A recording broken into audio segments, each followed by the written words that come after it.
Hello बच्चों, कैसे हैं आप? उम्मीद करती हूँ आप मज़े में होंगे। बच्चों, आज हम पढ़ेंगे शब्द और वाक्य। तो बच्चों, सबसे पहले हम जानते हैं शब्द क्या होते हैं। शब्द वर्णों के मेल से बनते हैं, जैसे रथ रथ, कलश कलश, उपवन उपवन, गाजर गाजर, चिड़िया चिड़िया। बच्चों, ये सभी वर्ण समूह शब्द हैं क्योंकि इनका कोई ना कोई अर्थ है, लेकिन प्रत्येक वर्ण समूह शब्द नहीं कहलाता। जैसे लकम लकम, इसका तो कोई मतलब ही नहीं है।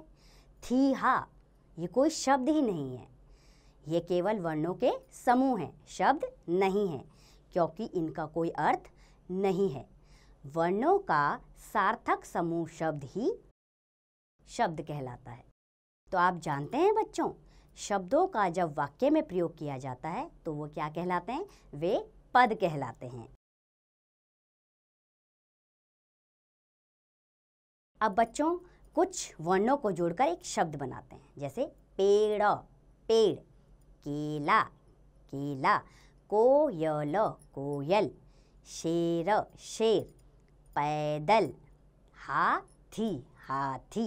ये बन गए शब्द। अब हम पढ़ेंगे वाक्य क्या होते हैं।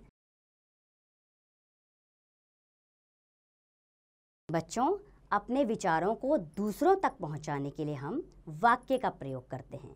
जैसे वाक्य शब्दों के मेल से बनते हैं, लेकिन शब्द की तरह वही शब्द समूह वाक्य कहलाता है जिसका कोई अर्थ हो। जैसे मोर नाच रहा है, इस वाक्य का अर्थ है ना, आम के पेड़ पर बंदर बैठा है।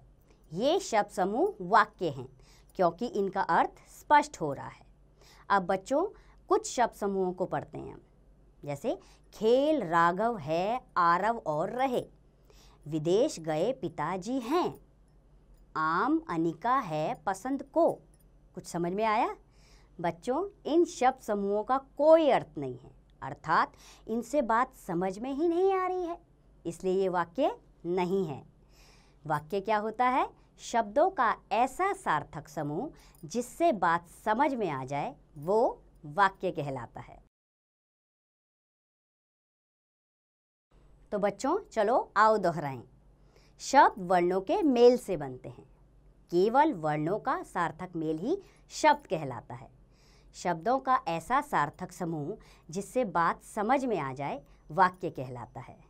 तो बच्चों, अब आप वाक्य के बारे में और शब्दों के बारे में समझ गए होंगे। अब आप इसका अभ्यास स्वयं कीजिए।